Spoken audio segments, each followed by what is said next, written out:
Quelques bouquets de fleurs ont été déposés en hommage à la victime. Et du sable ocre masque désormais les traces de sang sur plusieurs dizaines de mètres. Preuve de la sauvagerie du meurtre. Il y a une semaine, une femme de 86 ans a été tuée sur ce chemin. Un adolescent de 15 ans a été interpellé. Le suspect ne connaissait pas la victime, une veuve qui passait chaque année des vacances dans ce camping.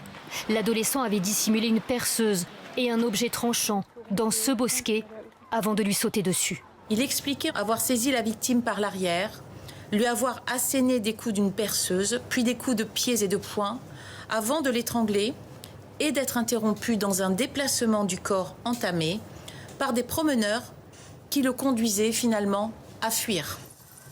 C'est sa moto, filmée par les caméras de vidéosurveillance aux alentours du lieu du meurtre, qui a permis de remonter jusqu'à l'adolescent de 15 ans.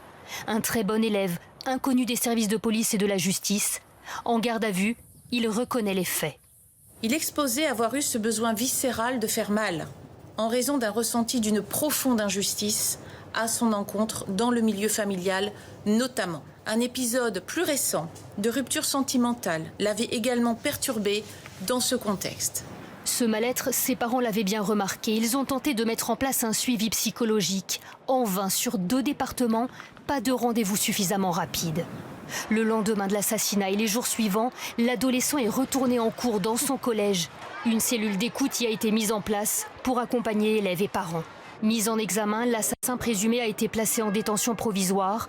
Il encourt 20 ans de prison.